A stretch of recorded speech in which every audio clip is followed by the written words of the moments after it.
Hola y bienvenidos a este nuevo episodio de Las Voces de la OIT, un podcast en el que hablamos de los problemas y de las cuestiones del mundo del trabajo y de las profundas transformaciones que está viviendo. Hoy vamos a hablar de un tema que concierne directamente la OIT, las normas internacionales del trabajo. Desde 1919, cuando se fundó la OIT ha establecido y desarrollado un sistema de normas internacionales del trabajo que rigen una gama muy amplia de temas del mundo laboral a diario. Las normas internacionales deben responder a la evolución del mundo del trabajo, proteger a los trabajadores y también tener en cuenta las necesidades de las empresas. A día de hoy, los 187 Estados miembros de la OIT han aprobado 190 convenios, 6 protocolos y 206 recomendaciones. Las normas cubren temas tan variados como el derecho de asociación o las horas del trabajo. Eran las primeras normas que se aprobaron cuando se fundó la OIT hace algo más de un siglo, hasta las últimas normas que se han aprobado como la violencia y el acoso en el trabajo o cómo regular los trabajadores y el trabajo doméstico.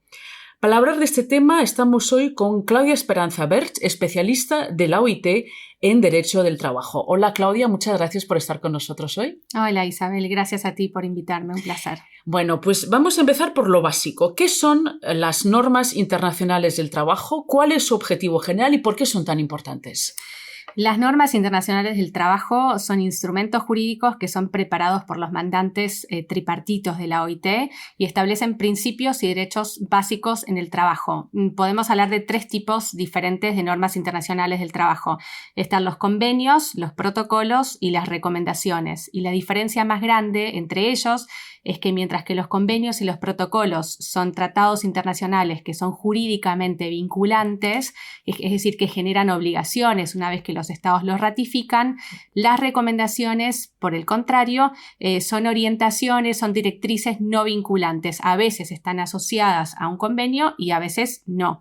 Y lo interesante, quizá para desmistificar un poco lo que es todo esto. Sí, porque parece todo muy formal y todo muy así, muy de la ONU, sí. Absolutamente, pero lo interesante y lo importante para todos los oyentes es que las normas internacionales del trabajo importan a cada persona que habita en este planeta, digamos, y cubren temas, algunos de los que mencionaste al principio, tan variados que de alguna manera involucran a cada persona, a cada trabajador en el mundo. Y te doy un pantallazo general de los temas. Sí. La libertad sindical, negociación colectiva, trabajo forzoso, trabajo infantil, la consulta tripartita, los pueblos indígenas y tribales, la seguridad y salud en el trabajo, salarios, política de empleo y muchísimos otros temas. Estamos casi por llegar a los 200 convenios, como dijiste, 190, más de 200 recomendaciones y casi 10 protocolos. ¿Y por qué son importantes? Me preguntabas. Sí. ¿Cuál es el objetivo de estas normas? Cuando se fundó la OIT hace más de 100 años, los fundadores pensaron que era necesario contar con un conjunto de reglas claras para asegurar que el progreso económico fuera de la mano y fuera sinónimo de la justicia social.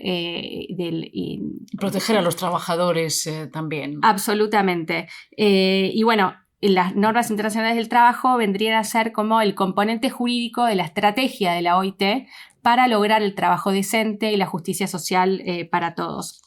¿Cómo se logra todo esto? Bueno, los convenios claramente nos dan orientaciones de cuáles son las leyes que se deben de adoptar en los diferentes países y también claramente orientan las diferentes políticas a nivel nacional. Uh-huh. ¿Y por qué en algunos casos adoptan convenios y en otros recomendaciones? ¿Por qué la diferencia?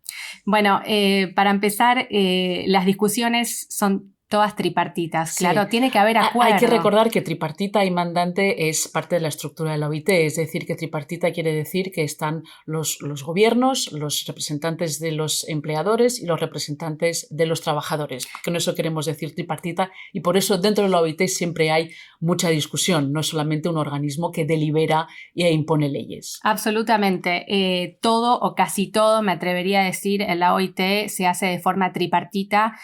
Eso es lo bueno y eso también es lo desafiante, porque entonces lleva mucho más tiempo llegar a un consenso. Porque todo el mundo tiene que estar de acuerdo. Exacto, todas las voces tienen que estar representadas y todos tienen que estar de acuerdo. En este caso, como vos me preguntabas, sí, cuando hay una problemática y se quiere regular al respecto, sí tiene que tener la forma de un convenio o una recomendación. Y la gran diferencia, por ejemplo, ahora se está discutiendo, quizás se va a tener un nuevo instrumento sobre el aprendizaje. Entonces, ¿qué tipo de instrumento tiene que ser? Quizá el sector trabajador entiende que debería ser un convenio o una recomendación. Los que representan a los empleadores... Que es menos vinculante la recomendación. Exactamente, sí. Y mucho más flexible que un convenio. Porque un convenio, cuando se ratifica, el Estado luego tiene obligaciones. Las recomendaciones Los miembros pueden no ratificar los convenios, pero una vez que los han ratificado, se comprometen a integrarlos en su marco jurídico. Absolutamente, sí. Una vez que los ratifican, la cuestión funciona así. Cuando un convenio se adopta, luego todos los Estados miembros de la OIT tienen una obligación que se llama la sumisión. Es decir, que tienen que ir al Parlamento o a la autoridad, digamos, en cada Estado que puede ser distinta, y someterlo a la consideración para su posible ratificación. Ahí se examina. Quizá el país ya cuenta con leyes que van más allá de lo que establece el convenio. Quizá el país decide no ratificarlo, pero adopta leyes que van en línea con lo que establece el convenio, y quizá hay países que sí lo ratifican y luego no pueden llegar a cumplir con lo que allí está establecido. Es decir, que al final hay una amplia gama de cómo estas normas se pueden usar e integrar, y no solamente el hecho de ratificarlo quiere decir que se aplique o no en el marco jurídico de un país. Absolutamente, sí, como tú dices, o sea, hay tantos casos quizá como países, y entonces lo que se promueve claramente desde la OIT es la ratificación de los instrumentos.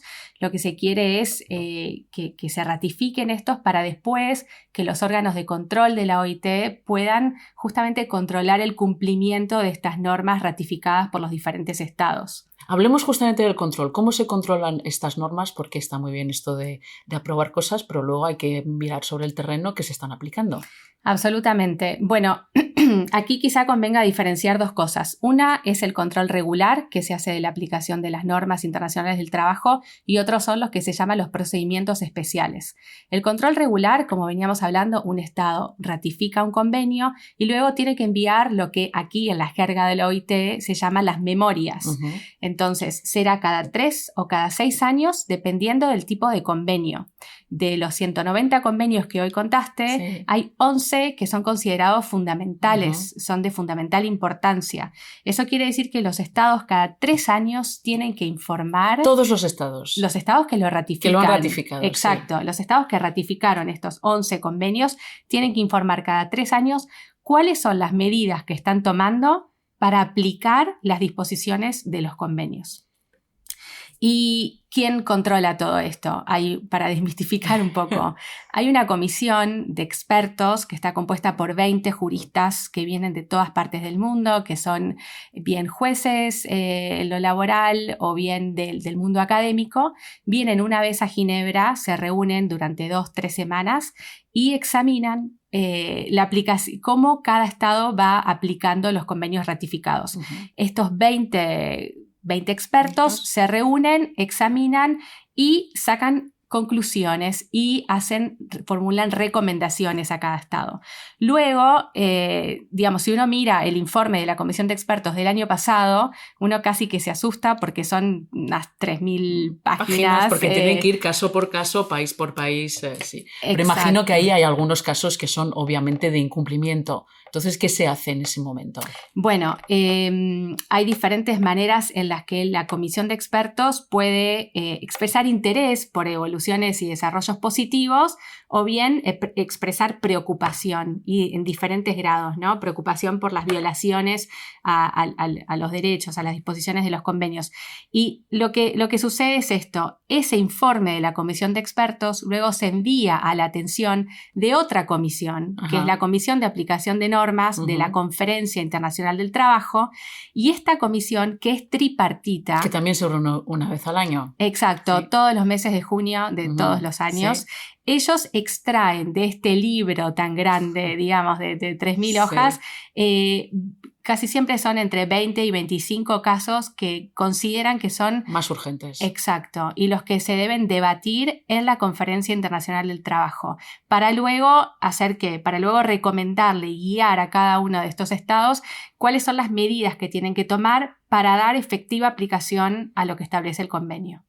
Pero esto supone un procedimiento un poco largo, hay que decirlo, ¿no? Algo que toma varios años. Es decir, si hay un Estado que incumple obviamente ciertas normas del trabajo, esto quiere decir que no se resuelve en 1 año, ni en 2, ni en 3. Desafortunadamente toma su tiempo, ¿no? Absolutamente. Y por eso no debemos olvidar que si bien estamos hablando de los órganos de control y ahora del control regular, también está toda la parte de la asistencia técnica que provee la Oficina Internacional del Trabajo y las misiones de contactos directos, diferente asistencia que se le ofrece a los estados para poder dar cumplimiento a las obligaciones y poder rectificar las violaciones a los convenios.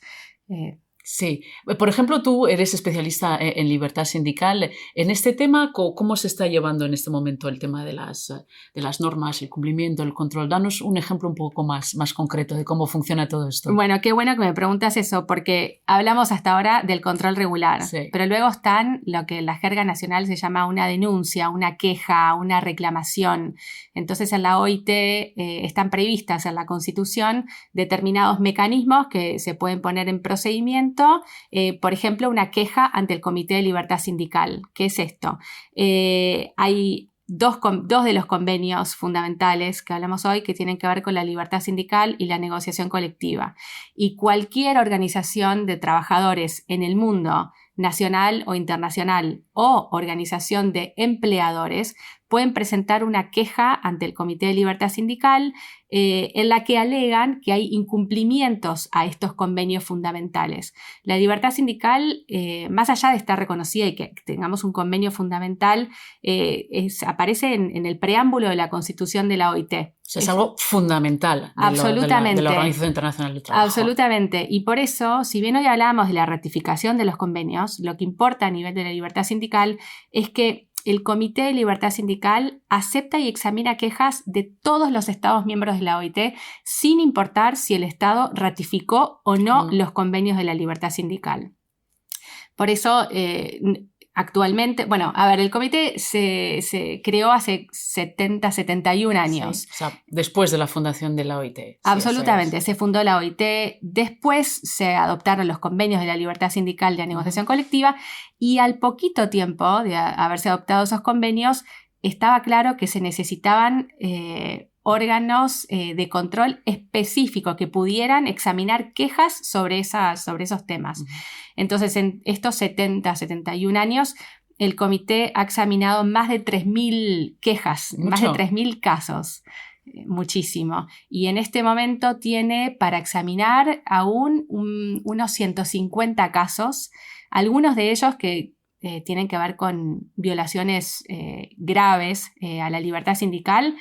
Estamos hablando de asesinatos, de líderes sindicales, estamos hablando de persecución antisindical, de muchas personas que están en la cárcel, de criminalización de la protesta sindical. Son todos estos alegatos que examina el comité. Entonces, como decíamos hoy, una organización de empleadores o de trabajadores presenta una queja, el comité estudia la admisibilidad, digamos, porque hay que cumplir con ciertos requisitos, y una vez que se abre un caso, el comité luego lo examina. Claramente el comité tiene, como te dije, más de 100 sí, a 150 casos en este momento. El comité se reúne 3 veces por año, en marzo, en junio y en octubre de todos los años. Y en cada sesión el comité es tripartito también, como hablábamos hoy. O sea que también hay muchas discusiones. Absolutamente. Sí. Y sobre todo que aparte de señalar un Estado por sus faltas y por lo que no está haciendo, al final la OIT tampoco puede obligar a un Estado a aplicar unas normas, o por ejemplo en el caso de la libertad sindical. Es decir, que está muy bien decirlo y denunciarlo, porque esto siempre sirve, pero luego en la práctica, a nivel de realidad, desafortunadamente, los instrumentos son muy limitados, ¿no? Absolutamente. Bueno, el Comité de Libertad Sindical lo que hace cuando examina un caso es que emite recomendaciones. Y lo que hace el Comité de Libertad Sindical es un órgano del Consejo de Administración. El Consejo de Administración vendría a ser como el órgano ejecutivo de la OIT, también tripartito. Y entonces el comité examina un caso y le emite recomendaciones.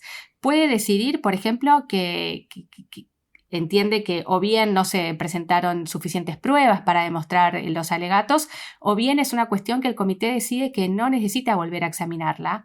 Puede emitir recomendaciones y le invita al Consejo de Administración que le recomiende al Estado adoptar ciertas medidas. Puede incluir cambiar la legislación, puede incluir considerar reintegrar a un trabajador que fue despedido por motivos sindicales.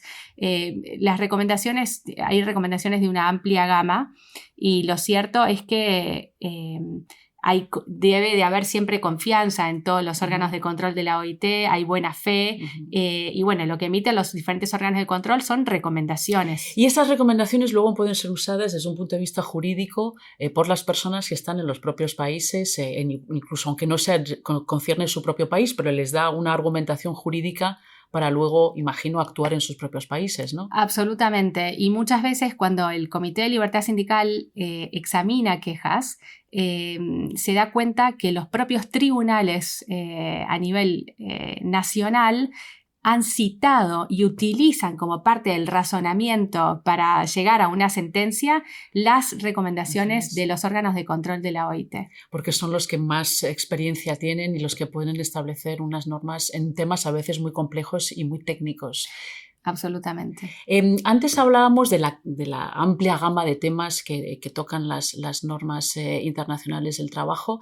Hablamos del aprendizaje, que es una cosa que se está hablando en este momento, sobre todo porque sabemos que el mundo laboral está cambiando mucho y que la gente va, afortunadamente o desafortunadamente, tener que reciclarse a lo largo de su vida laboral. Este es un tema de actualidad. Cuéntame cómo se está abordando. Y luego vamos a hablar quizás de los temas que la OIT puede estar mirando en el futuro. Bárbaro. Sí, como decías, a ver, hay un proceso muy único de la OIT que es que cómo se llega a un convenio, ¿no? Porque o una recomendación también. En este caso, tú me hablabas del tema del aprendizaje, que es un tema que es muy actual. ¿Qué pasa? Para que se llega a una decisión sobre una adopción de una norma internacional del trabajo, tiene que haber lo que aquí llamamos una doble discusión. Es decir, que primero surge una idea, ¿no? Una preocupación, hay quizá una laguna. ¿La idea sale aquí de la OIT o sale de los países? ¿Cómo sale la idea? La idea sale de los mandantes tripartitos de la OIT. Vale. Es el sector trabajador, el empleador o los gobiernos. Cualquiera puede plantear una idea. Cualquiera puede plantear una idea y luego se examina si realmente tiene sentido seguir adelante discutiendo esa idea.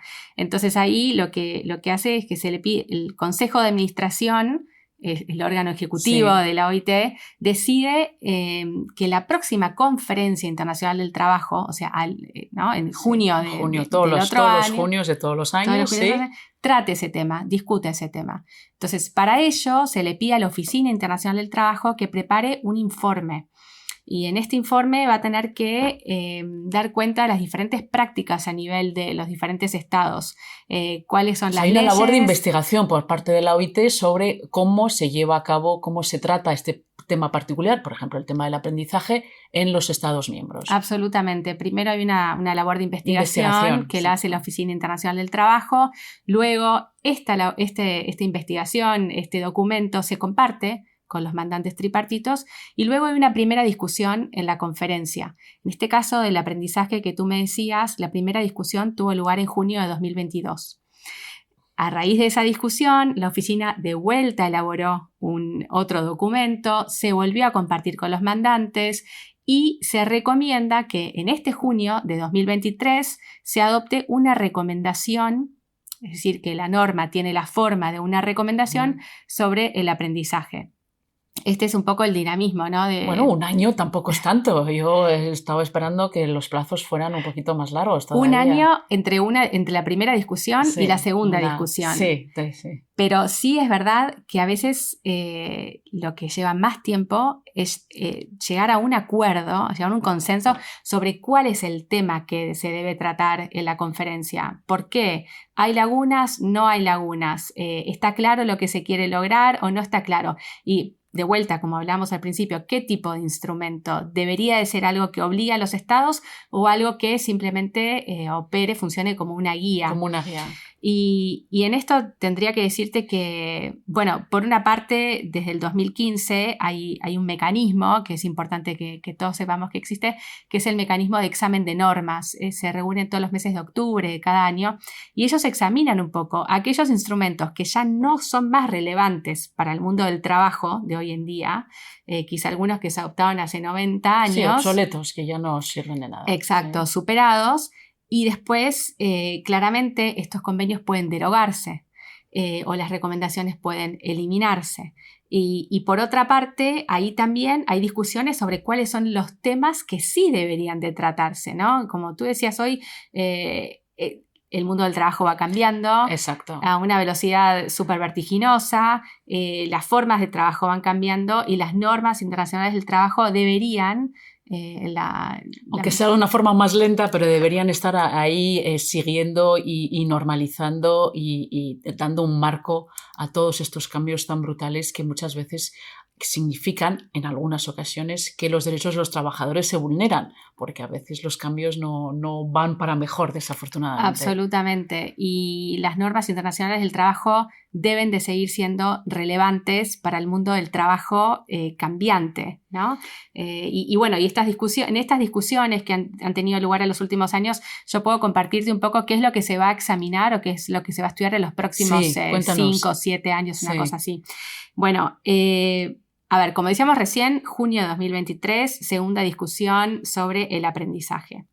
Para el 2024-2025 hay un acuerdo entre los mandantes tripartitos de que se va a examinar, va a tener lugar la primera y la segunda discusión en la conferencia sobre la protección de la seguridad y la salud en el trabajo en relación a los peligros biológicos. Y para contraponerlo con estos peligros biológicos, en el 2026 y 2027 se va a examinar la posibilidad de tener un instrumento sobre la protección de la seguridad y la salud en el trabajo frente a los peligros químicos. También. Exacto, o sea que son discusiones y instrumentos separados. Uh-huh. También hubo una discusión al respecto, es decir... Si separarlos o no. Exacto, uh-huh. si tener un instrumento que pueda cubrir diferentes tipos de peligro o tener instrumentos separados. Y no necesariamente siempre hay acuerdo entre el sector trabajador, el sector empleador y los representantes de los gobiernos. Otros temas y que a mí personalmente me parecen sumamente interesantes y que la OIT debe ir siempre a la vanguardia. En el 2025 se va a discutir en la conferencia una norma sobre el trabajo decente en la economía de las plataformas. Gran tema. Sí. Absolutamente. No quiere decir necesariamente el trabajo de las plataformas digitales, pero están incluidas. Absolutamente, porque es un tema tan grande que luego en la discusión misma se va a tener que, de alguna manera, no achicar, pero dar mejor forma para entender qué es lo que se considera, dónde están las lagunas a nivel normativa en los diferentes países y qué tipo de forma debería tener ese instrumento. Quizás termine siendo una recomendación, no lo sé y no puedo anticiparme. Lo que sí sé y lo que sí me parece interesante destacar es que la OIT debe de poder discutir estos temas, no quedarse al margen, acompañar los cambios que van ocurriendo en el mundo del trabajo y entender dónde es que hay que otorgar mayor protección a los trabajadores, en este caso de las plataformas. Muy bien, Claudia, pues muchísimas gracias. Creo que nos has explicado muy bien que algo tan abstracto como las normas internacionales del trabajo tienen una implicación y una repercusión diaria en nuestra vida laboral sobre temas tan variados sobre como hemos tratado. Hoy hemos hablado de las normas internacionales del trabajo con Claudia Esperanza Berch. Así terminamos nuestro podcast. En las próximas semanas seguiremos hablando de los cambios en el mundo del trabajo. Por ahora nos despedimos y nos vemos muy pronto en otro episodio de Las Voces de la OIT.